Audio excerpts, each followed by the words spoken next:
कहानी की शुरुआत बोहेमी नाम के आदमी से होती है जो 1971 से जेल में पड़ा सड़ रहा था। बोहेमी का अब अपनी जिंदगी से पूरा इंटरेस्ट खत्म हो चुका था क्योंकि उसकी सारी जिंदगी इसी जेल में गुजरने वाली थी। जब बोहेमी पहली बार जेल में आया था तब शुरुआती दिन उसके लिए बेहद बुरे रहे थे, मगर धीरे धीरे उसे जेल की आदत लग गई और उसने कुछ दोस्त भी बना लिए जिनके साथ वो थोड़ा बहुत वक्त बिताया करता था।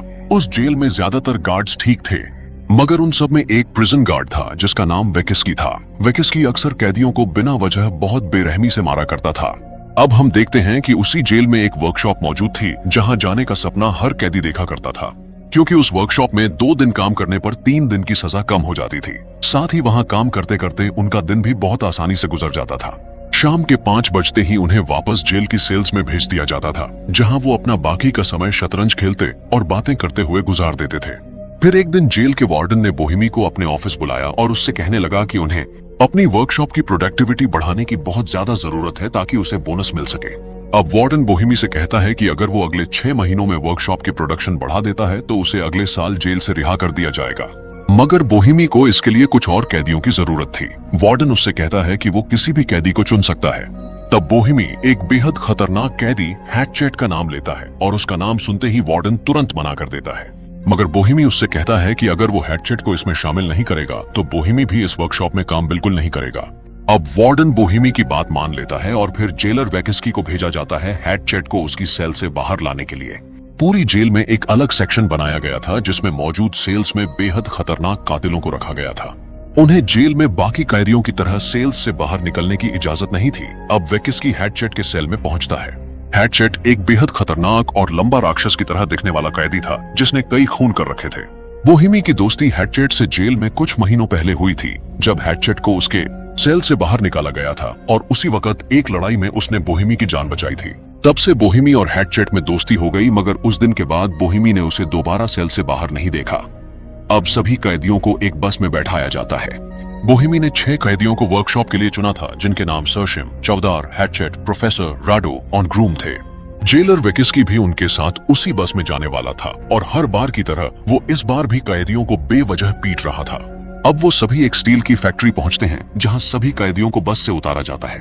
तभी उन सभी में से एक कैदी एक गार्ड का मजाक उड़ाने लगता है, मगर वो गार्ड इस वक्त उसे नहीं मार सकता था क्योंकि आज उन कैदियों से काम कराया जाना था। अब वेकिस्की उस कैदी को अपने पास बुलाकर कहता है कि अगर उसने ये हरकत दोबारा दोहराई तो वो उसके हाथों की एक एक हड्डियां तोड़ डालेगा। और फिर सभी कैदियों को एक कतार में फैक्ट्री के अंदर भेज दिया जाता है। वहीं वो लोग केवल हैटचेट को एक सिक्कड़ में बांध देते हैं क्योंकि हैटचेट के गुस्से का कोई भरोसा नहीं किया जा सकता था। अब वेकिस्की अपने जूनियर को साइड में ले जाकर समझाता है कि उसे इन कैदियों से कोई भी हमदर्दी रखने की जरूरत नहीं क्योंकि ये बेहद खतरनाक हैं।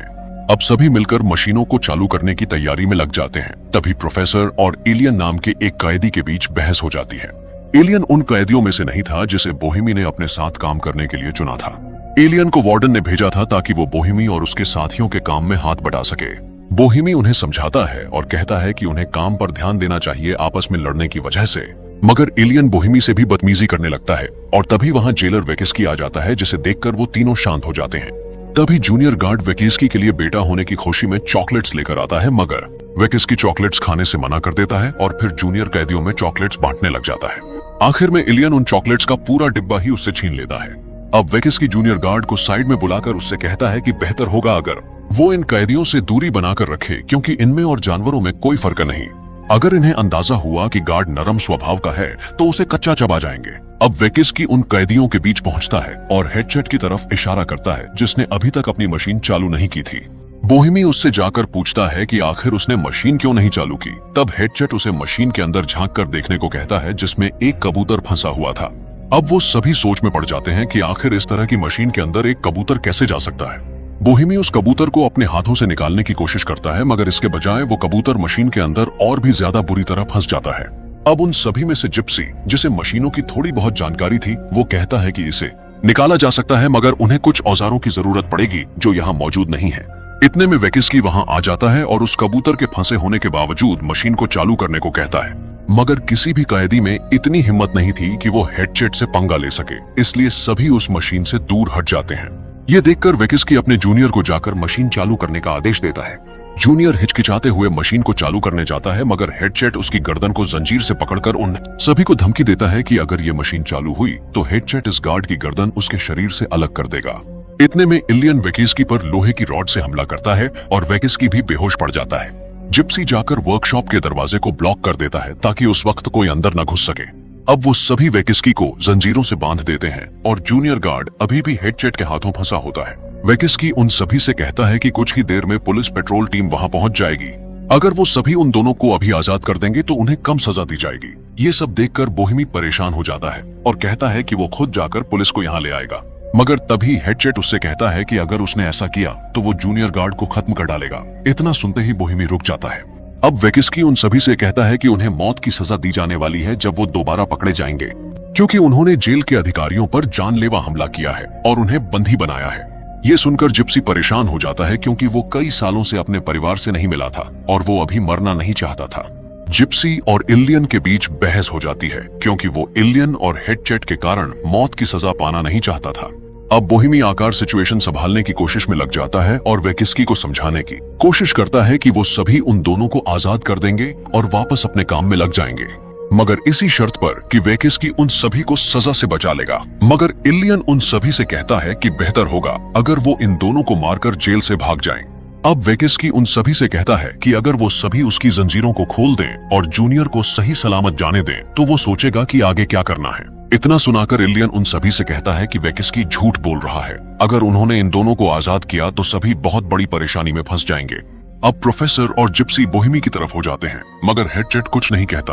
अब बोहेमी हेडचेट से जाकर बात करने की कोशिश करता है। तब हेडचेट उससे कहता है कि अगर कबूतर को उस मशीन से बाहर निकाल दिया जाए तो वो एक बार फिर अपने काम पर लग जाएगा और उस जूनियर गार्ड को सही सलामत छोड़ देगा।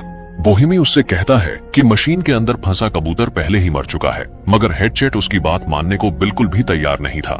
बोहेमी उस मशीन को खोलने की एक बार फिर कोशिश करता है, मगर इसका कोई फायदा नहीं होता।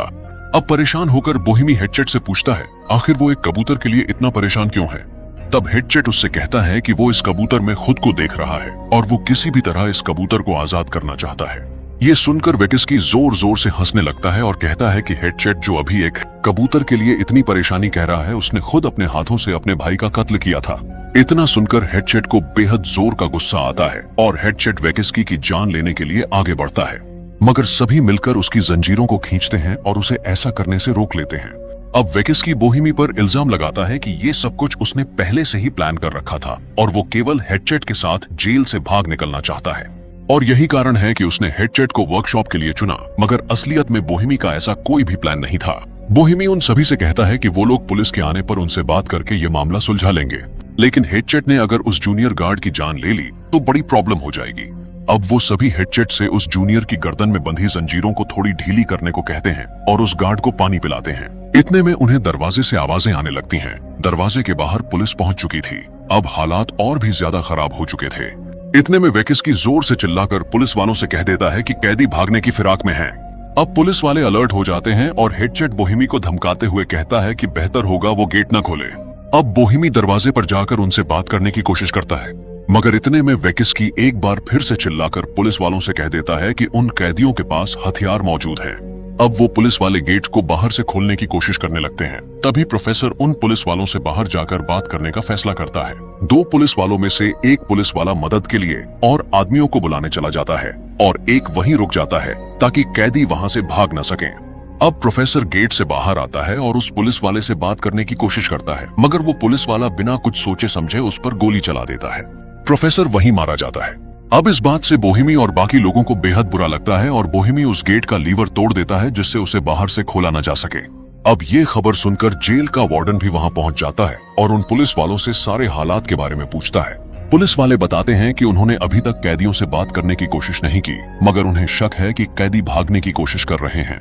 अब वार्डन कमिश्नर के पास जाता है और उसे सभी पुलिस वालों को यहाँ से वापस ले जाने को कहता है, मगर कमिश्नर उसकी बात मानने को बिल्कुल भी तैयार नहीं था। वहीं दूसरी तरफ सभी कैदी अंदर बैठे इस सोच में पड़े थे कि वो अब पूरी तरह फंस चुके हैं और अब उन्हें बचने के लिए आखिर क्या करना चाहिए। अब इतना सब कुछ हो जाने के बावजूद वो लोग उन दोनों गार्ड्स को पानी पिलाते हैं और फिर बोहेमी उन सभी से कहता है कि उन्हें गेट खोल देना चाहिए क्योंकि उनके पास और कोई दूसरा ऑप्शन नहीं। मगर सभी प्रोफेसर की मौत देखकर ये रिस्क बिल्कुल भी नहीं लेना चाहते थे। बोहेमी उन सभी से कहता है कि इस जगह पर केवल एक दरवाजा मौजूद है, वो यहाँ से किसी भी हालत में नहीं भाग सकते, उनके लिए सरेंडर करना ही सबसे बेहतर ऑप्शन होगा। अब बोहेमी उन सभी की बिना सुने जाकर दरवाजा खोलने का फैसला करता है और कहता है कि उसे कोई फर्क नहीं पड़ता अगर हेडसेट उस गार्ड को मार भी दे।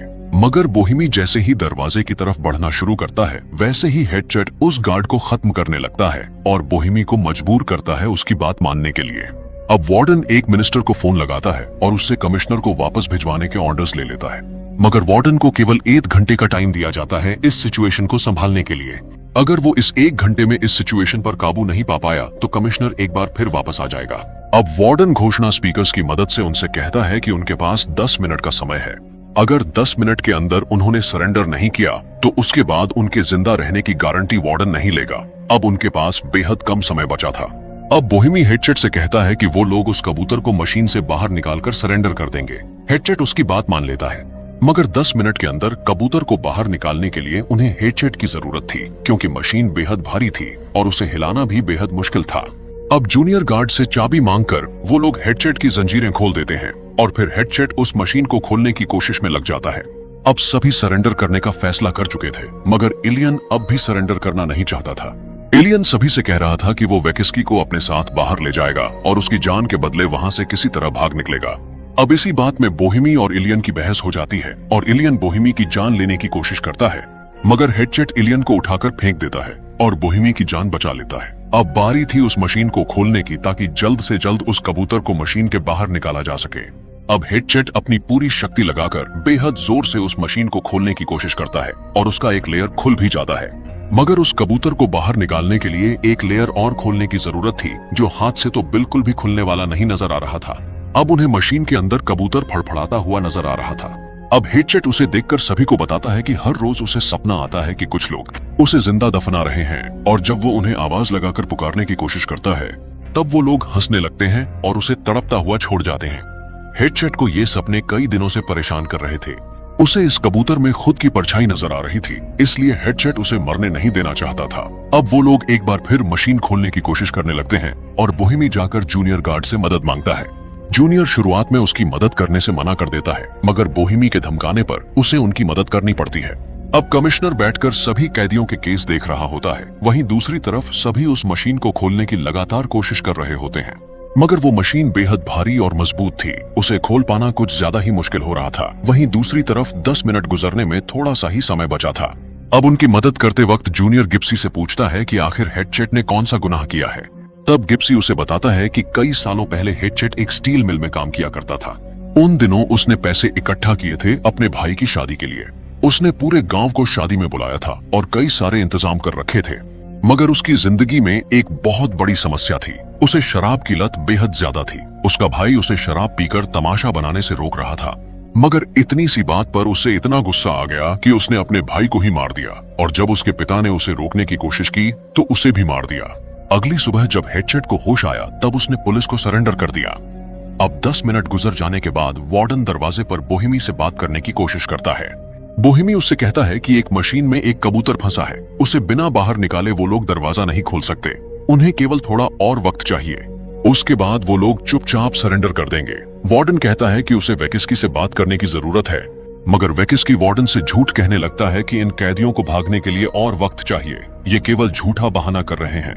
बोहेमी और गिप्सी वार्डन को समझाने की कोशिश करते हैं कि वेकिस्की झूठ कह रहा है, मगर वार्डन को उन दोनों की बात कुछ हजम नहीं हो रही थी। वार्डन उनसे कहता है कि बेहतर होगा वो तुरंत दरवाजा खोल दें, वरना उन्हें सजा दी जाएगी। अगर वो अभी दरवाजा खोल देते हैं तो उन्हें किसी भी तरह का कोई नुकसान नहीं पहुंचाया जाएगा। मगर बोहेमी उनसे कहता है कि अगर ऐसा ही था तो उन्होंने प्रोफेसर की जान क्यों ली, वो केवल उनसे बात करने दरवाजे के बाहर आया था। अब वार्डन उन्हें समझाने की कोशिश करता है कि बेहतर होगा अगर वो तुरंत दरवाजा खोल दें, और वार्डन बोहेमी से ये भी कहता है कि अगर उसने बात नहीं मानी तो उसे अगले साल जेल से नहीं छोड़ा जाएगा, जैसी उनकी बात हुई थी। अब ये बात सभी सुन लेते हैं और उन्हें लगता है कि बोहेमी उनका केवल इस्तेमाल कर रहा है और अगले साल खुद जेल से छूटकर चला जाएगा। इलियन उससे कहता है कि वार्डन उसे केवल झूठ बोल रहा है, वो अपना काम करवाकर उसे भूल जाएगा, मगर बोहेमी के पास उनकी बात मानने के सिवाय और कोई दूसरा ऑप्शन नहीं था। अब बोहेमी वेकिस्की को छोड़ने का फैसला करता है, मगर इलियन उसे ऐसा करने से रोकता है। लेकिन हेडचेट वेकिस्की को जाने देता है क्योंकि वर्डन की शर्त के हिसाब से अगर वो गार्ड्स को छोड़ दे तो वर्डन उन्हें 1 घंटा और देगा जिसमें वो लोग मशीन से कबूतर निकाल पाएंगे। अब वर्डन सारी बात जाकर कमिश्नर को बताता है और कहता है कि वायलेंस की जरूरत नहीं, कैदी खुद ही कुछ देर बाद सरेंडर कर देंगे। कुछ ही देर में वो लोग वेकिस्की को लेकर बाहर आते हैं, मगर कमिश्नर वर्डन की बात न सुनते हुए उन पर गोलियां चलाना शुरू कर देता है। किस्मत से वो गोलियां केवल वेकिस्की को लगती हैं और बोहेमी बच जाता है। वर्डन को कमिश्नर पर बेहद गुस्सा आता है और वर्डन कमिश्नर को एक मुक्का मार देता है, लेकिन अब वर्डन भी कुछ नहीं कर सकता था क्योंकि अब 1 घंटा बीत चुका था और पूरी स्थिति कमिश्नर के हाथ में आ गई थी। बोहेमी का भरोसा अब वर्डन से पूरी तरह उठ चुका था। अब कमिश्नर ने सोल्जर्स को बुलाना शुरू कर दिया था। गोलियां लगने के बावजूद अभी वेकिस्की बुरी हालत में जिंदा था। अब वो सभी ठोक पिट कर किसी तरह मशीन को तोड़कर उस कबूतर को बाहर निकालने की कोशिश लगातार कर रहे थे। इलियन वहां से भागना चाहता था और उनकी किसी भी तरह की मदद नहीं कर रहा था, मगर कुछ देर बाद परेशान होकर इलियन एक कट्टर लेकर उस मशीन को काटना शुरू कर देता है, लेकिन वो मशीन बेहद मोटी थी और इसका कोई फायदा नहीं होता। धीरे धीरे वो सभी परेशान होने लगते हैं और इसे अपना आखिरी समय समझते हुए एक दूसरे को अपनी जिंदगी की ख्वाहिशें बताने लगते हैं। हेडचेट उनसे कहता है कि उसकी सारी ख्वाहिशें खत्म हो चुकी हैं। फिलहाल के लिए उसे केवल इस कबूतर की जान बचानी है और कुछ भी नहीं। अब वो लोग उस मशीन को तबाह करने का फैसला करते हैं और वेकिस्की के पास जाकर किसी औजारों के शेल्फ के बारे में पूछते हैं। वेकिस्की उन्हें औजारों के साथ साथ एक हथियारों के शेल्फ के बारे में भी बता देता है, क्योंकि उसे इस बात का बेहद बुरा लगता है कि जिन लोगों के लिए वो इतने दिनों से काम कर रहा था, उन्होंने एक बार भी उस पर गोली चलाने से पहले नहीं सोचा। वेकिस्की उनसे कहता है कि वो बोहेमी की वो उसकी जरूर मदद करे और अगले 6 महीनों के अंदर वो जेल से बाहर होगा और अपनी 16 साल की सजा से बच जाएगा। अब बोहेमी औजार लेकर आता है जिससे उस मशीन को पिघलाकर खोला जा सकता था और वेकिस्की की चाबियां उसे वापस लौटा देता है। अब बैठा हुआ हेडचेट बोहेमी से बताता है कि जब अगले दिन उसे होश आया तब उसने खुद को खत्म करने की कोशिश की, मगर वो इसमें नाकाम रहा। हेडचेट उसे कहता है कि इतने बुरे सपनों और पूरी यादों के बाद केवल खुद को इंसान महसूस करना चाहता है, इसलिए वो किसी भी हालत में उस कबूतर की जान बचाना चाहता था। बोहेमी को उसकी बातें सुनकर बेहद बुरा लगता है। बोहेमी उसे अपने बारे में बताता है कि उसका एक बेटा है जिसे वो अक्सर लेटर लिखता है, मगर उसकी आज तक कभी हिम्मत नहीं हुई उन लेटर्स को भेजने की। अब कमिश्नर सोल्जर्स को तैयार करना शुरू करता है और उन्हें प्लान के बारे में समझाने लगता है। आधा घंटा गुजर चुका होता है और उन्होंने अभी तक मशीन को जरा सा भी नहीं खोला होता। अब वेकिस्की उन सब से कहता है कि अगर वो लोग उसे खोल दें तो वो उनकी मशीन को खोलने में मदद करेगा। यह इसलिए नहीं कि वो भी कबूतर की जान बचाना चाहता है, बल्कि इसलिए कि अगर उन्होंने समय पर सरेंडर नहीं किया तो वो लोग अंदर आकर सभी को मार डालेंगे। अब वो लोग वेकिस्की को खोल देते हैं और वेकिस्की उस औजार को चालू कर देता है जिससे पिघलाकर मशीन को खोला जा सकता था।